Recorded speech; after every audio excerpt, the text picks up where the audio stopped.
Nabi Musa itu karena emang suka debat, Allah aja di debat. Ya, apa kata dia? Ya Rabb, kasih dong zikir spesial. Kayaknya Nabi Adam tuh menggaul ya. Yang spesial ya Allah. Diturunlah kalimah dari arasy. Apa kalimahnya? Yang antum tadi talkinkan itu. La ilaha illallah. Kata Nabi Adam, ini mah biasa ya Allah. Di ujung negeri sono juga la ilaha illallah. Itu sampai ke Sukabumi kan? Kasih yang spesial dong. Khussani ya Rabb, khususkan aku ya Allah. Apa kata Allah? Itu Allah bersikeras juga. Musa, kalau engkau timbang la ilaha illallah, ini la ilahnya yang mana? Kalau udah masuk kolbu. Jadi la ilah kalau udah masuk ke kolbu, maka harus ada teknik baca la ilah masukin ke. Itu pembeda zikir la ilah orang bertorikoh dengan tidak bertorikoh.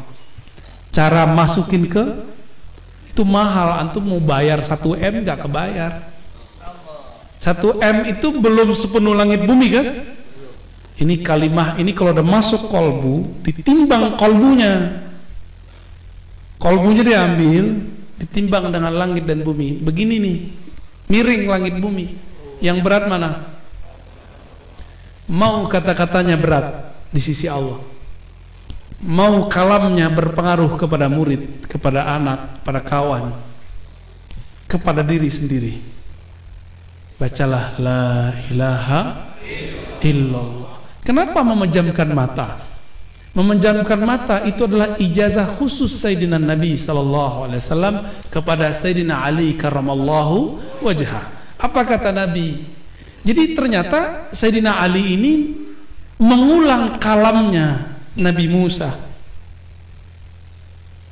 Apa kata Sayyidina Ali? Ya Rasulullah, mumpung kan mertua, ya kan, saudara sepupu ya kan? Kan enak tuh. Ada nggak menantu yang berani begitu? Gimana itu? Wahai Rasulullah, ajarkan aku zikir yang ini mintanya spesial, yang paling cepat, paling dekat, paling ringan. Itu 3. Kalamnya persis. Malah 4. Arfa darajatan, lebih tinggi di sisi Allah. Benar-benar thariqat rukhsah. Maka salah satu sunnah di akhir zaman yang harus dihidupkan adalah thariqat rukhsah. Gimana ajengan? Itu kesukaan beliau tuh, suka rukhsah. Orang puasa dia makan. Orang kolwat apa? Jalwat, lawannya jalwat. Kolwat sama jalwat tuh mirip. Orang kolwat tapi pikirannya rame.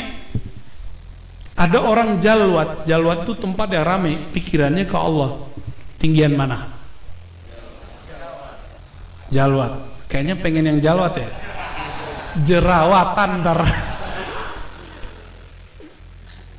Sayyidina Ali kemudian kata, ya Rasulullah, kasih aku jalan pintas menuju Allah. Nah, nih. Jadi kalau ada orang ngomong, mohon maaf, tidak ada thariqat pintas kepada Allah, dia tidak mengenal sunnahnya Sayyidina Ali, sunnah mencari rukhsah. Nah ini Sayyidina Ali yang ngomong nih, hadis ini sahih. Lalu Nabi mengatakan, alaika bimudawati, mudawamah, atau mudawamah, mendawamkan zikrillah. Kata Sayyidina Ali, ya Rasulullah, ini udah biasa, saya udah tiap hari zikir. Sholat aja itu kalau ketusuk nggak kerasa sama beliau. Jadi Sayyidina Ali itu kalau sholat ditusuk orang nggak kerasa, bangun tidur pendarahan baru pingsan. Waktu beliau ditusuk sama Khawarij kan begitu. Waktu perang sama, udah ketusuk 19 panah di belakang, dipegangin sama orang nunggu ruku, mau ruku aja lama. Pas ruku ketarik semua nggak? Gini nih, nah, gitu doang cara ininya. Cara nyembuhin Sayyidina Ali. Sakti nggak? Sakti mandraguna. Tapi belum minta sakti nggak? Sayyidina Ali nggak pernah minta sakti. Dia minta dekat dengan yang maha sakti. Akhirnya Nabi mengatakan, yang paling bagus itu wahai Ali, la ilaha, jalan paling pendek. Gimana gak pendek? La ilaha, gak ada lagi semuanya kecuali tuh. Dekat gak tuh? Dekat sekali. Hilangkan semuanya kecuali Allah. Itu paling dekat. Ngapa lagi? Sayyidina Ali nanya lagi, ini juga gue udah tahu Rasulullah tekniknya. Ternyata teknik ini belum diturunkan dulu ke Nabi Musa, diturunkan ke Sayyidina Ali. Apa kata Nabi? Ya Ali, ghammid ainaik. Wahai Ali, pejamkan matamu. Maka sunnah, bukan sunnah yang dikerjakan berpahala ditinggalkan berdosa, bukan. Sunnah itu dianjurkan untuk diikuti karena ini ajaran Nabi. Sunnah disertai ajaran Nabi. Ghammid ainaik, apa artinya? Pejamkan matamu. Lalu bacalah la ilaha illallah. Karena Sayyidina Ali awalnya memandang Nabi dipejam mata, beliau nggak perlu lagi jalan zikir. Karena dengan mandang Nabi, zikir, jalan zikir selesai.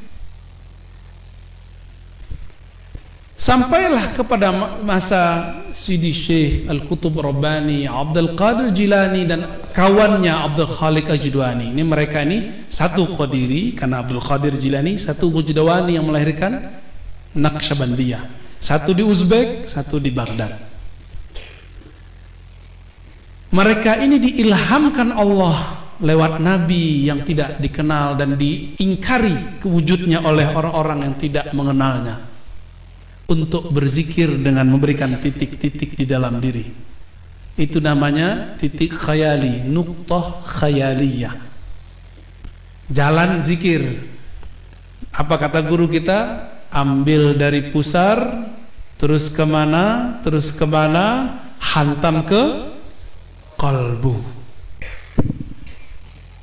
Berarti usulnya sudah di Sayyidina Ali. Sayyidina Ali kalau baca la ilaha, pejam mata, langsung usul kepada Allah. Kalau antum pejam mata, pikirannya kemana-mana. Supaya pikirannya dipenjarakan, dibuatlah titik imajinatif. Namanya lam makusah. Itu dia. Supaya pikiran kita nggak lebih dari kepada kepala ini sendiri. Maka menjadilah dia la, tapi terbalik. Sudah la kebalik, hilang maksudnya. Itulah rahasia kenapa harus ada titik-titik zikir, supaya nggak mikirin yang di samping, yang di belakang hijab, yang di belakang, itu dia. Itulah nikmatnya jadi orang thariqat. Kalau zikir itu ada jalan, dan itulah yang membuat seorang anak kecil asik dengan mainannya, dia lupa dengan makan minum dan temannya. Kalau seorang salik murid punya jalan zikir, dia kayak lagi main nonton YouTube di dalam. Cepat sekali. Namun sayangnya tidak semua murid sekarang dibagi jalan yang lain. Ada jalan lainnya, nggak cuma dibagi ya. Ada jalannya, titik latifah ini ke latifah ini. Ya mungkin karena ilmu ini sudah banyak yang diangkatnya. Innallaha la yaqbidul ilma intiza'an. Allah enggak cabut ilmu dengan mendadak, dicabut dengan dibawanya orang yang pegang ilmu, dikubur ke dalam kuburan. Terbawalah zikir dan kaifiat zikirnya ke dalam kubur. Tapi tenang, kalau masih ada bumi, berarti masih ada hadis yang pertama saya baca, masih ingat? Tidak berdiri kiamat sampai tidak ada yang baca la atau Allah. Baik, sahabat-sahabat, ikhwan, akhwat fillah, udah mau jam 1. Ternyata saya udah ngomong lebih dari 1 jam. Enak ya didogengin ya. Itu namanya sejarah alam. Sejarah alam. Itu baru sedikit yang kita ceritakan. Asik gak diceritain?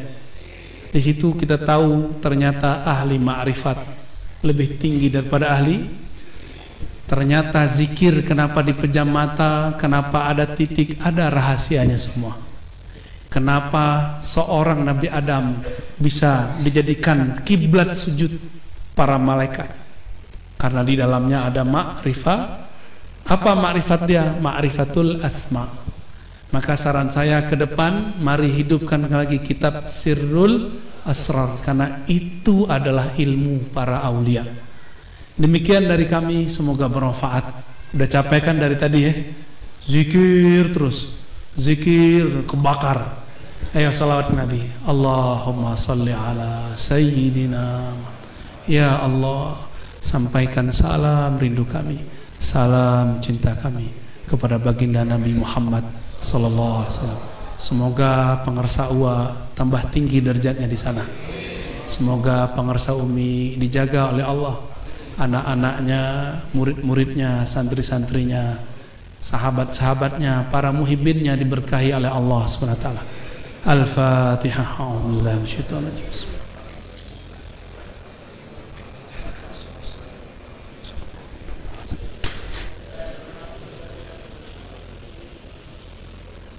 Assalamualaikum warahmatullahi wabarakatuh.